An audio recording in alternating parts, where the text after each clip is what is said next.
Good morning all. My name's Chris Deaconbell. I'm the Retirement Customer Segment Manager in AMP's Customer Solutions team, and I'm your host for this Amplify session on AgeSmart companies, AgeSmart cities, AgeSmart governments. I'd like to firstly welcome all the AMP staff here and also visitors to AMP as well as members of the media, especially first-time amplifiers, although being Friday you might have been here for a few sessions before today. It's also great to see Craig here, who was here a second ago, I think is still here, as well as some other members of the leadership team. Also, I'd like to welcome the online community who are joining us from all over the world via the live stream. Now, before I introduce our speaker, Ruth Finkelstein, just a couple of quick housekeeping things.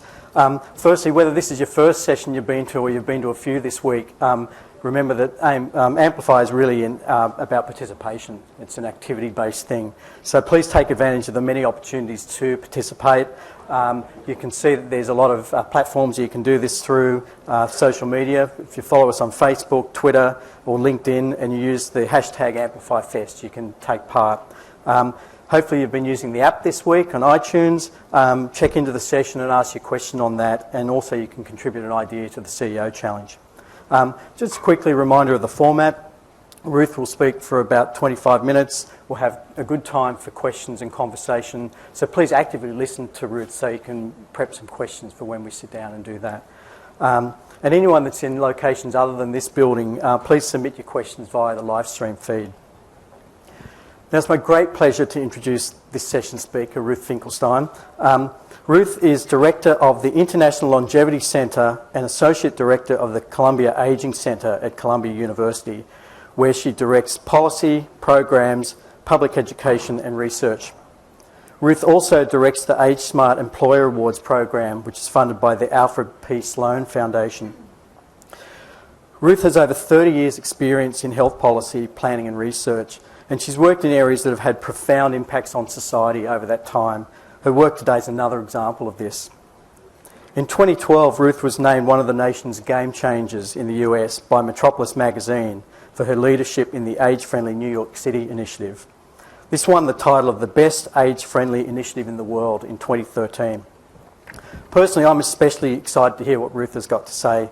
In our area, we think a lot about the implications of the changing demographics of the population, and Ruth's been at the leading edge of both thinking and acting on that through the work that she's doing now. A couple of things have really stuck out for me in reading some of Ruth's work.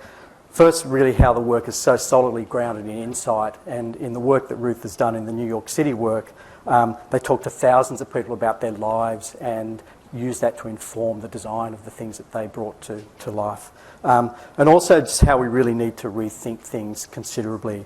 To paraphrase something Ruth said, it requires using an ageing lens on everything we do and thinking how we make every sector work for all ages. It's not specific to getting old, which is a really profound way of thinking about this. So look, I hope you'll enjoy this as much as I will. Please welcome Ruth.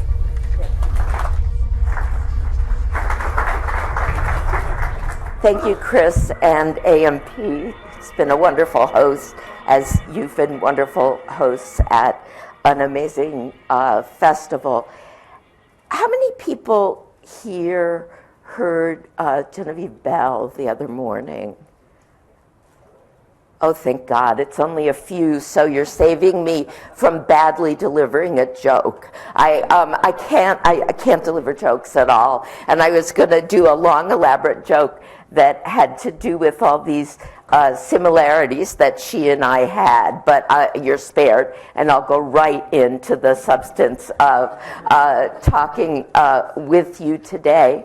And I want to say what I hope you'll come away with at the front end, because I think sometimes as meetings go on, we start to get a little full, and we don't exactly know what are going to be the take-home messages. So I'm going to say them at the front and at the back.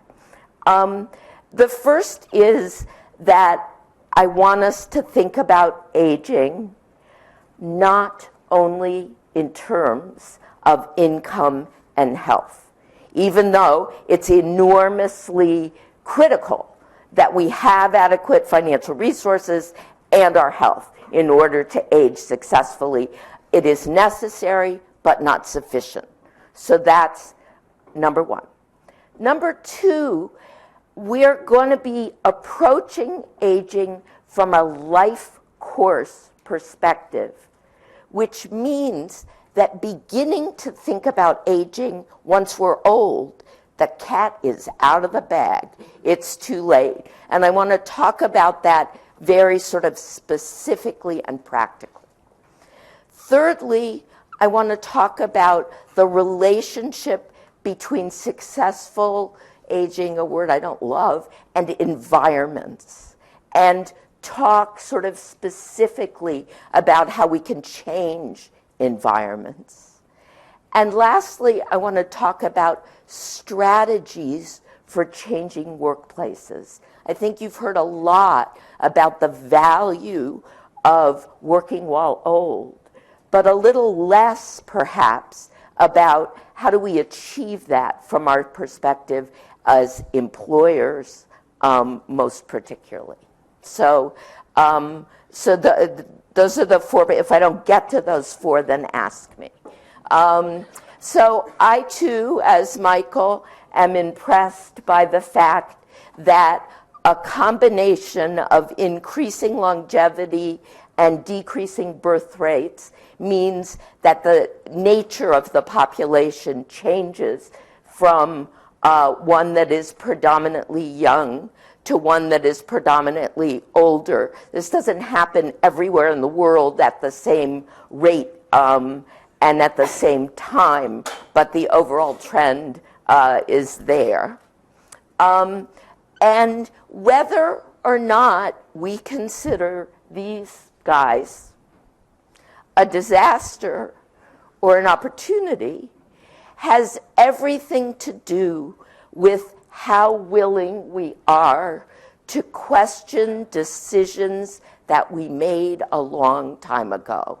Now, Mike stole a huge amount of my Bismarck Thunder, and so I won't go into it in a lot of detail, but we really do still pivot around a retirement age that was set in the 1880s. We don't use a huge amount of the other social policy from there as our actual technical model.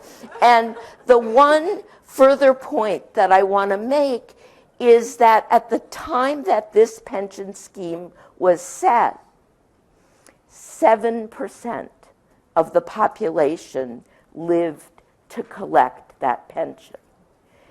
Now, if we take that exact same, oh dear, see, we're stuck. We're stuck with Bismarck. The slide won't advance. So that's it.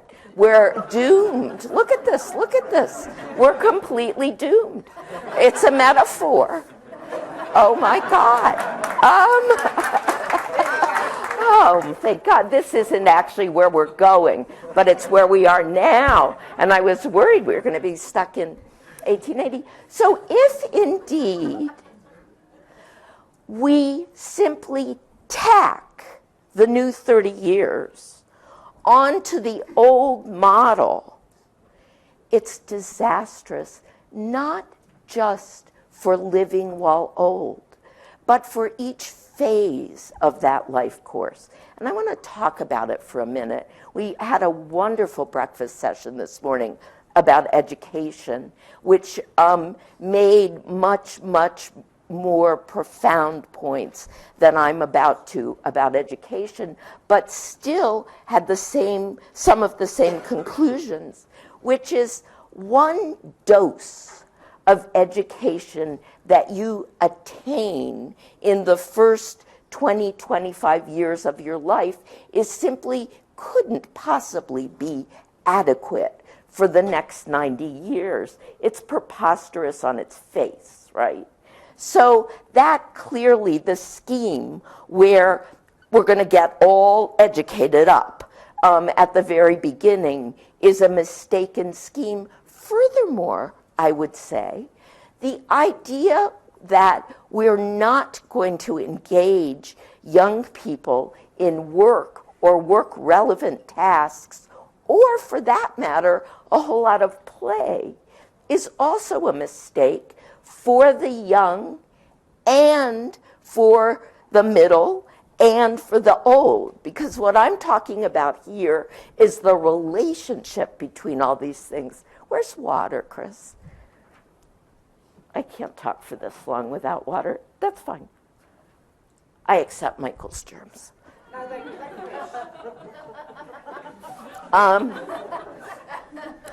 And then the second phase, right?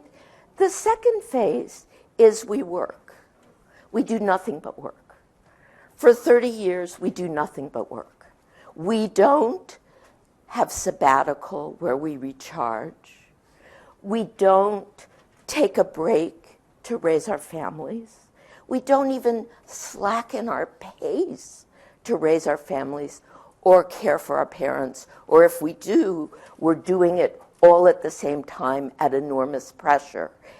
And my point there is, wouldn't it be helpful if we had the help of the younger generation and the older generation in that time, right? So this, I work, I'm responsible only for work, all I do is work, and nobody helps me work stuff. This is pretty hard, right? It has times where it's pretty hard. And then, woohoo, you fall off the cliff. You come to 65, and it's over. Your identity's gone.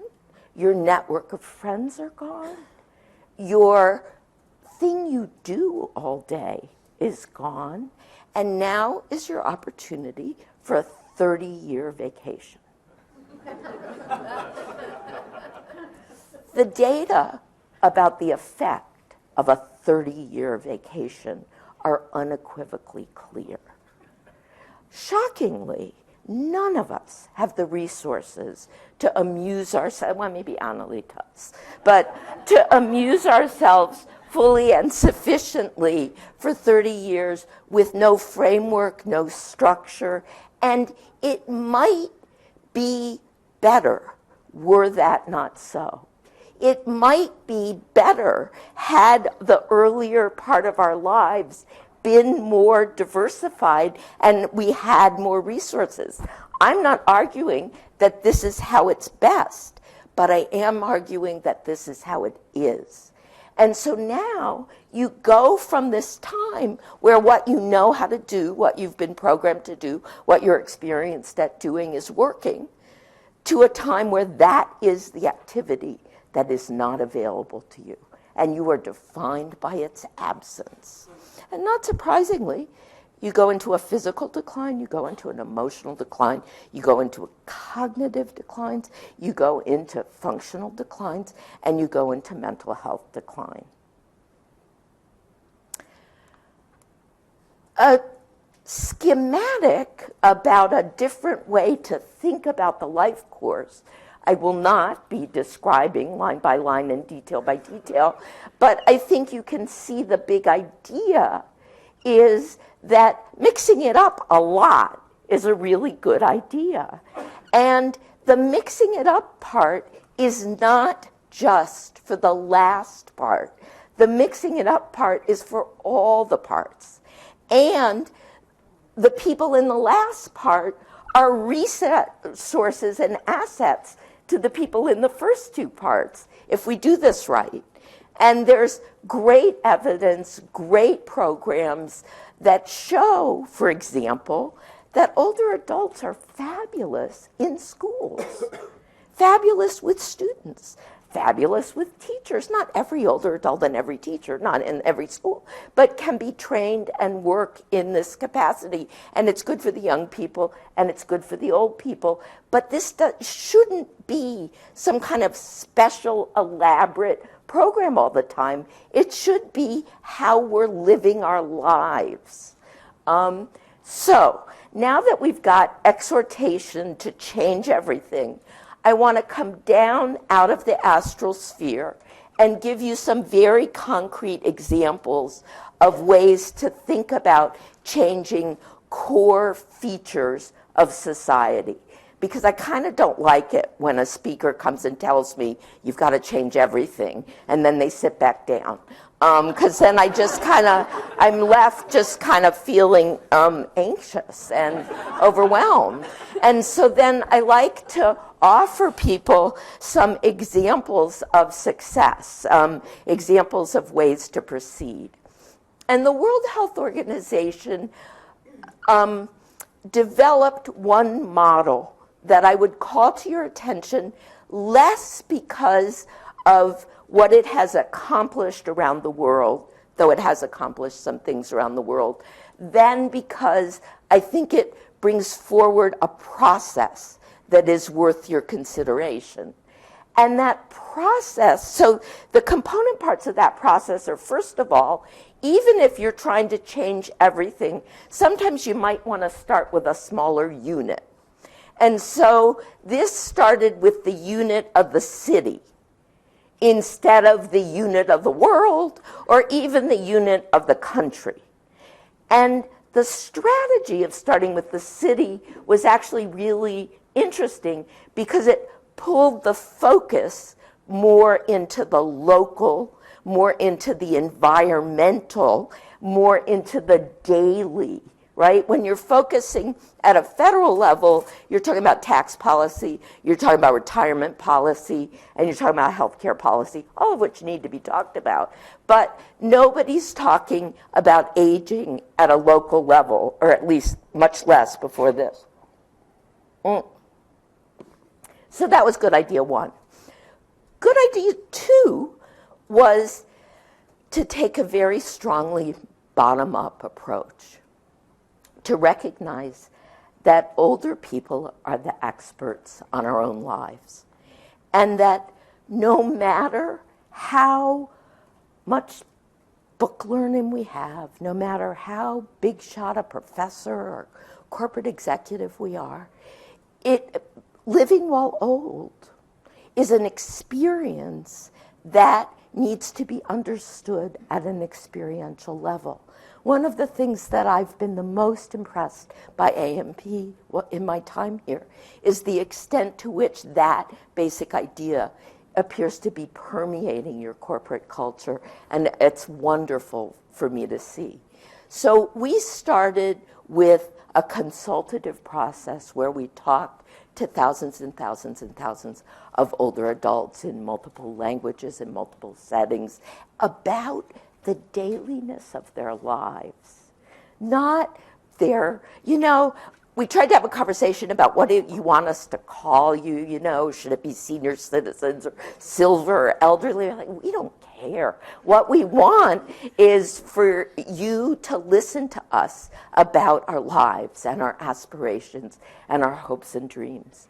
And we came out of there, it was kind of shocking that I made the round of the kind of aging meetings, and people were like, well, what do they want? What do they want? And I was kind of like, well, don't you guys know? And the answer was no. And the answer to that is old people want to keep being who they are, which means that those people who are artists want to be able to continue to be artists.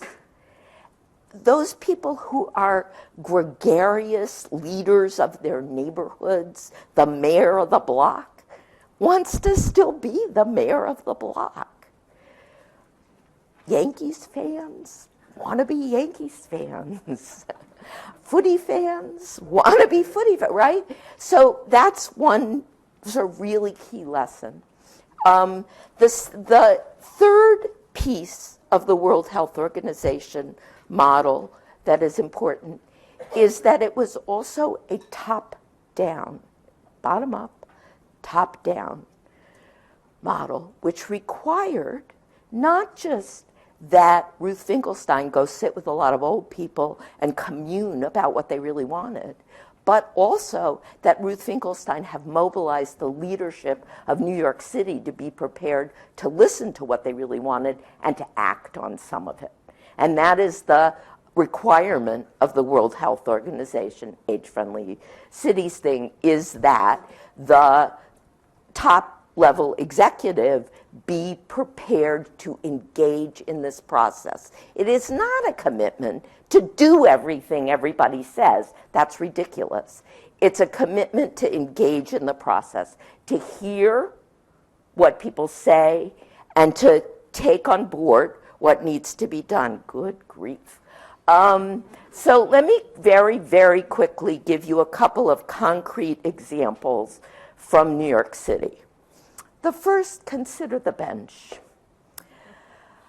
So a bench seems like no big deal, but 30 years ago, we took them all out in New York because we were a little concerned that people might be sleeping on them. So this strategy was extremely successful. It ended homelessness. And so then the world became safe to install new benches. And we were able to bring forward to the Department of Transportation the fact that the lack of anywhere to sit was actually an impediment to people retaining their independence. That people want to do their errands, to visit their friends, to go and sit around where they can just start a conversation, have a game of dominoes, sit outside and drink a beer, and there wasn't anywhere to do it left in the city, and it was a problem. They agreed to put in 1,000 benches. You notice the arms, which are good for if you need a push-up, but it also keeps you from being able to sleep there. So, you can't win every battle. They called me downtown and they said, okay, Ruth, we're giving you your benches. We got 1,000 of them. Where should we put them? And I was like, I don't know where you should put your benches. And they said, well, here's a really big map. And it was a fabulous map. They'd had every detail. They've got a map down there that is, you can see everything. This is a little before Google had that map, and we all had that map on our phones. I was really impressed with the map. It had every detail of the city, and they said, well, here's a map. Tell us where to put the benches. I said, I still don't know. I actually am not the person that's going to sit in all these benches, so I don't know where to put the benches. They said, well, what are we going to do? And I said, well, I think maybe we should talk to people who want to sit in the benches. And they said, well, we don't have any way to do that. And so we now have participatory planning for these benches. You can actually go onto the New York City website and request a bench, which is kind of wonderful. It has to meet some technical specs, so every single person doesn't get exactly their bench, exactly where they want it, but the idea is very good. I'm not going to go into sort of all the detail about all these efforts, but I think you can sort of get the big idea here visually. Safe Streets for Seniors is a very serious initiative that has been very well evaluated and has reduced the pedestrian fatality rate in New York City and forms now the template for Vision Zero, whose goal is to reduce the pedestrian fatality rate to zero, which may be ambitious, but you have to have big dreams. Bus shelters used to be tin caves with nowhere to sit, and people felt kind of unsafe in them because they were hidden from view. Bus shelters are now glass so that people feel safe. They have built-in fabricated benches, and they pay for themselves because they have yet another billboard. But it makes possible having those bus shelters. Now, that's all built environment stuff, right? I also promised you social environment. I also promised you work. So let me talk about that a little bit. Now we go, these are all photos that we took, which I have to say because I'm so proud of them because they're so beautiful. She says modestly. The AgeSmart Employer Awards program, it has the concept that the successful employer will be adapted for a multi-generational workforce. It's not the idea that all workers have to be old, but it's also not the idea that all workers have to be young. It's the big idea that workers should be suited to the tasks and the needs of the employer and the company. And what we learned was that we didn't know enough about the employment policies and practices of businesses that allowed them to reap the benefits of their older workers. You've heard about these benefits, and I'm not going to harp on about them, but I have to stop at this story. I don't know if you can tell what's going on here. Can anybody see what she's building? This is the Steinway Factory. They make pianos at the Steinway Factory. And here's how it works at the Steinway. They make good pianos. At the Steinway Factory, it works like this. You start in the lumber yard when you're a teenager, even if your last name is Steinway. You start in the lumber yard when you're a teenager, and you rotate through the positions in the factory. And the positions grow more and more technical, which means more and more auditory as the years go on. And people work in the Steinway Factory till they're 60, 70, and 80. And the top position in the factory is piano tuner. And the people who tune the Steinway pianos before they leave the factory are people in their 70s and 80s. And why do they use people? Because there is no machine with the resolution high enough to tune a Steinway piano. A little disruptive to our understanding about our faculties. Customer service is a much more easy to understand and common attribute of older adults. And I want to raise a final characteristic, which is loyalty, low absenteeism, and no drama. Which is a real thing, drama, and no drama. So in addition to the sort of aphorism that we may not be moving as fast, but we know where we're going, so we get there, which turns out to be data supported, it is also the case that older adults understand that the workplace is the workplace. It is not actually the dating place. It's not actually the,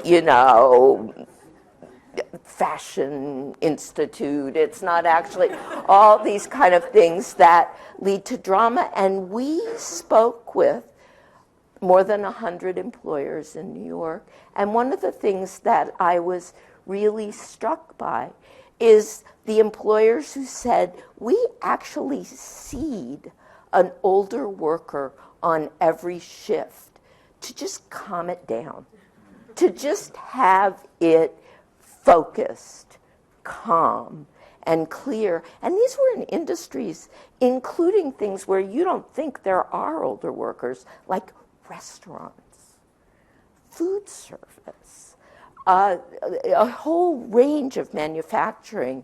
And I thought it was interesting. So what are some of the concrete and specific things that employers can do? The issue about workplace flexibility is as every, sorry about this men, but woman in the room knows, not just an issue for older workers. The issue about workplace flexibility started as a women's issue, and it continues to be a women's issue, and it will be a women's issue until men actually share responsibility for child rearing and parent caring and household responsibilities.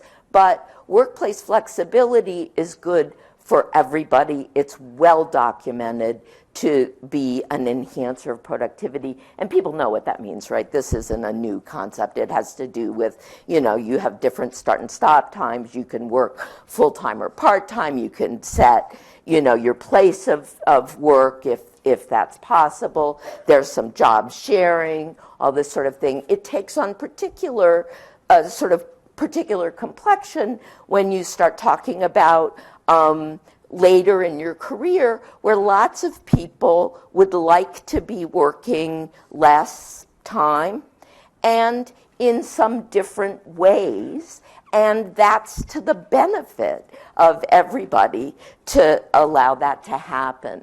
This guy, this is Rosenwatch water tower people.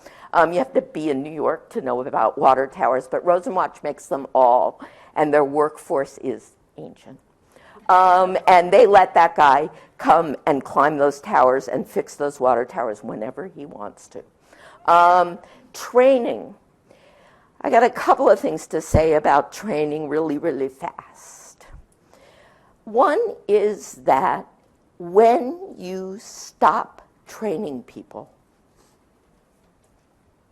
you stop reskilling them. It is a quite prevalent practice to make across-the-board decisions about what sets of skills, what sets of equipment, and what kinds of technology. It's just not worth it to train XYZ group of workers in, and then to turn around and say to them, you can't even use this stuff. Well, guess what? Nobody could use it if they were never trained to do it. And this picks up momentum as generation after generation of new technology comes in. So if you've stopped training at this point, and then you're at the third generation of thing, you know, you really do have a workforce who can't use that because you created them. The second piece about training is that older workers are valuable as trainers. They're valuable as mentors, formally and informally, and they're valuable actually as explicitly teachers. Riva Jewelers in Brooklyn set their productivity bonus so that you can earn it either by high productivity or by being a journeyman training apprentices. That's smart, right? That's starting to think about it. We are beginning to have skills shortages in the US. Right now, they're largely in sort of crafts-related industries, which makes sense. In Western Europe, they're far more prevalent, the skills shortages. And they will be coming to Australia, and it will be time to think about how do we pass on the skills of this generation to the next. Were I not so over time, I would tell you horrifying things about the subway system in New York. Everybody who knows how to schedule it, who knows how to reroute it in the case of emergency, and who knows how to repair unusual events has retired in the last year. So if you come to New York and it's not moving, you'll know why. And the last thing I want to mention is job restructuring. So remember how jobs, what tasks go with each other are not a natural law. We made them up, right? And we can rearrange them to make it so that different tasks go together. And this task over here gets given to this person. So this is Amy's Breads, which is a very fast-growing, artisanal, of course, bakery. But they started out as, a bakery, and now they're a bread manufacturer. And the recipes and the master bakers are older. But the trays are really big and heavy, and the ovens are in kind of an awkward position that are sort of over your head. But guess what? The person who fills the tray does not have to put it in the oven. Somebody different could put the tray in the oven. And I would suggest that that's not unique to the bakery. So all it takes is rethinking, everything. Thank you very much.